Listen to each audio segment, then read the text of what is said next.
And marketing is so important, right? There's three crucial things, that aspects of selling a property. It's the team that you choose, the pricing strategy you choose, and the marketing. You work with someone that has experience, that has proof of success. Otherwise, you might be leaving upwards of 10% of the value on the table. Nowadays, most buyers look online on their app to find a home, and you have about 3 or 4 seconds to catch that attention before people kind of swipe left or right, almost like Match.com, right? So it's so important to catch what's important with that home.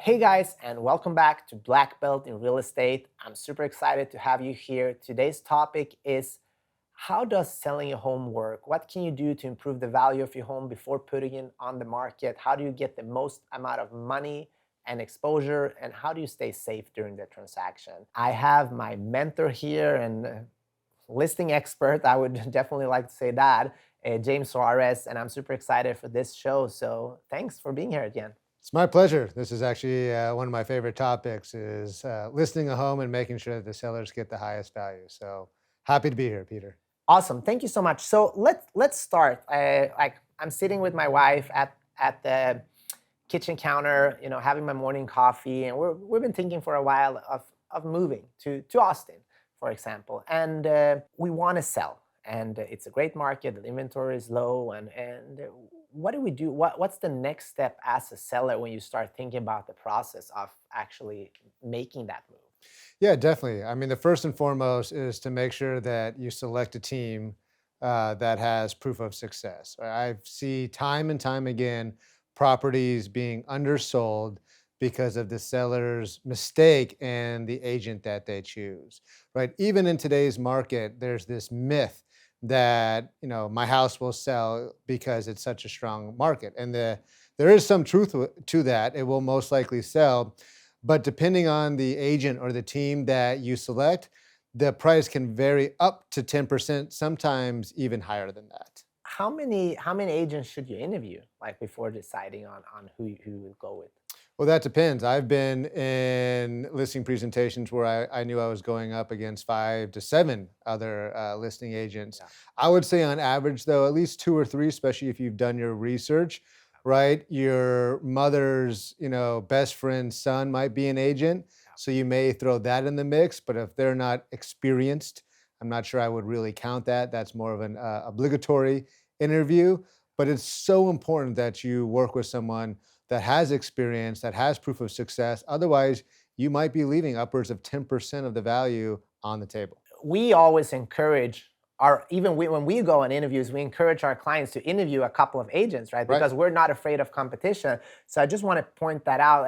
In a recent scenario, when we actually got the listing, the seller interviewed the first agent, and they were thrown off, and almost kind of in a negative manner, when they said they were going to interview other people, right? And us, for the opposite, we're open to that, because we want our clients to be able to see what everyone is doing, right? Because not everybody's doing the same thing.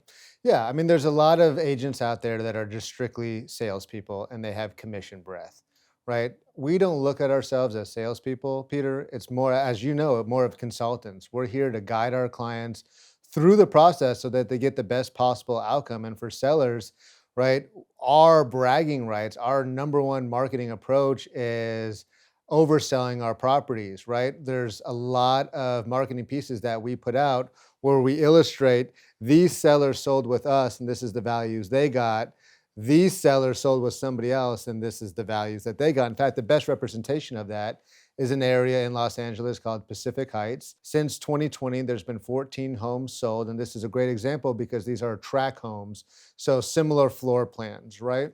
And there's been 14 sales, and the top 8 sales have been the Suarez team, and then the bottom half were other local agents and discount brokers, right? So it's very important that you do your research and make sure that you're listing it with a team that has success in getting the highest values. We're going to talk about what should you do in order to get the most amount. But one thing that I really want to point out is the marketing piece, right? Because nowadays most buyers look online on their app to find a home, and you have about 3 or 4 seconds to catch that attention before people kind of swipe left or right, almost like Match.com, right? Right. So it's so important to catch what's important and what's beautiful and with that home. So what's the process that you want to advise, and how do you do that with your client? Definitely. In fact, on our listing interviews, right, we actually give an interview form to the sellers that illustrate everything, right? There's about 50 items that we do, and we encourage the seller to use this interview form to see if the other agents that we're competing against do all of the work that we do. And marketing is so important, right? There's three crucial things, aspects of selling a property. It's the team that you choose, the pricing strategy you choose, and the marketing, right? And your question was about marketing. And yes, font size and font color is important, but marketing is math. In fact, most agents do marketing, backwards. They start marketing the property the day it hits the open market, where the best analogy I can give you is look at the movie industry, right? Imagine if a movie started advertising the day it hits theaters, right? The sales wouldn't be nearly as good, whereas they start the trailers, right? The pre-marketing way in advance to start collecting the data to make sure that they're hitting their custom audience. If they need to pivot, they can. So by the time that it hits theaters, there's literally a line out the door, right? Whereas marketing, this is just one aspect of marketing, is the coming soon campaign, is making sure that we're getting data that make sure that we're hitting our target audience. A lot of agents just kind of throw a net out, rely on the strength of the market and hope to catch something. And it probably will work and it will sell. But if a seller wants that top dollar, that record-breaking price, there are a series of strategic marketing events that need to put in place, and a series of campaigns that need to be run, and a ton of data that is given to our marketing department that helps us make the decisions. I mean, our team alone will spend over $1 million on marketing, whereas most agents rely on the syndication of the MLS and don't put any money behind. And we love breaking records, right? That is what we are known for. And one thing I think most sellers always have this question, like, is staging important? Should I do it? Like, what's your take on that? Especially like when there's a seller's market, the inventory is so low. Yeah, I mean, any money that a seller can put into their property right now to improve, right, the showing ability, they're going to get a huge ROI on that. They're going to get a huge return on investment. One of the best things, especially in today's day and age, just coming out of the pandemic, a seller can do is to stage a property, because people do judge a book by its cover. And right now, coming out of the pandemic, where open houses are just starting to become the norm again, buyers have the habit of going online, looking at the pictures, looking at the videos, looking at the 3D tour. So again, very important when a seller is interviewing an agent, do you do professional photos? And by professional, I don't mean you or I getting our smartphones out and taking pictures. Hiring a professional. Do they do video, and do they do 3D tours? Because those are so crucial. Now, again, staging, right? There's a huge difference looking at a room that is vacant or with dated old furniture with an unmade bed versus a picture of a staged bedroom that has a nice quilt, that has nice bedding, that has modern side tables, that looks newer. Because what it ultimately does, it makes the picture and the home look more attractive, makes the home look newer, and all of these things in the buyer's mindset starts to increase the value of the property. Yeah, I love that. And let's go over to pricing strategy. And again, we're just tapping on the surface here. Obviously, if you're thinking about selling, you should interview a couple of agents, just like we said. Hopefully, we're one of them. We'd love to break another record. But as far as pricing strategy, can you just share with us, the different pricing strategies and what that entails? Yes, definitely. And again, I go back to statistics, right? Statistics will tell you a lot of what you need to know. So the first is to go back and look at the average list to sale price is for this specific neighborhood and this specific price point.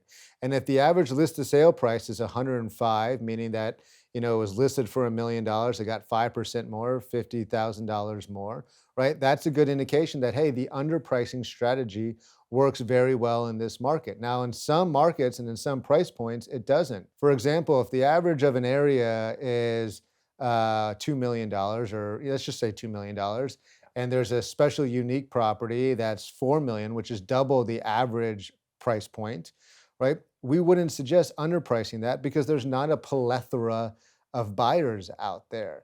And let's say that that $4 million property has amazing views. Well, views are hard to put a price tag on. And there are a lot of buyers out there that want that view and will pay a premium for it. So in that situation, it would be a good strategy to overprice that property to see if we can find that needle in the haystack. And we have found those needles time and time again.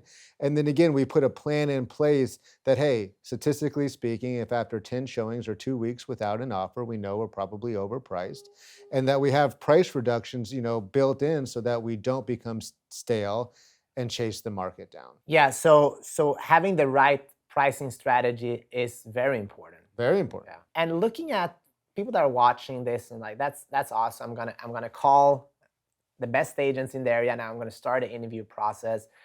What are some of the most important questions a seller should ask their agent? Well, first and foremost, and they're going to ask this anyways, is the commission question, right? What commission do you charge? Because that puts, a lot of agents, right? That's when you start seeing like the sweat on their forehead, and that will let you know exactly what the value of that agent is. Because for us, we are very set and determined on what our value is. We know that going with us, you're going to oversell the property, and where values can, vary up to 10%. Yes, you could choose another area that charges 1% less, but you're probably going to leave 9% on the table, right? And net, right? Would you rather save a half a percent or, make 9 or 10% more? And that's a very easy question for the listing agent and the sellers to answer. The other part of that is if they start to negotiate their own price, if they're going to give away, 20% of their own commission like that, of their own money, what makes you think that they're going to fight for your money? So definitely ask the commission question, and to see how the agent, right, reacts, right? Oftentimes you get what you pay for. So I would not jump over the dollars to get to the pennies to go with the discount agent. The next part is, what is your marketing approach, right? And show me the analytics, because a lot of agents talk a good game about how their marketing is the best. Well, show me the numbers, right? Show me the analytics, show me what all that you do, so that it's not just a syndication, because a lot of listing agents are, you list with me, you're going to be on 500 different websites. Well, whoopee, you list with anybody, you're going to be on 500 different websites just because of the syndication of the MLS. Yeah. It's very easy to cast a net out to try to catch something.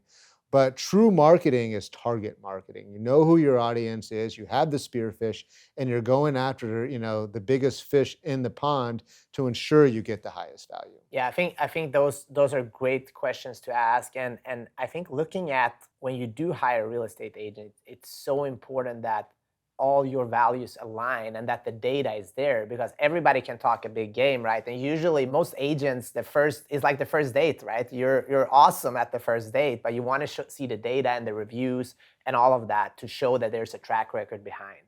Yeah, definitely. I mean, you're in an interview, and I mean, I've interviewed a lot of people in my day being in business, and sellers are doing the same. And a listing agent is going to put their best foot forward, right? But again, it's the track record, it's the number of reviews. Like for instance, on the Suarez team, we have over 500 5-star reviews. We can illustrate and we can show that we've set almost a new pricing record almost on a weekly basis at this point. So again, making sure that there's support to what the agent is saying. What else is important to think of as a seller? I know a lot of sellers are worried. What if I hire the wrong agent? Like, am I locked into a contract? Like things like that, and other things that you think is important.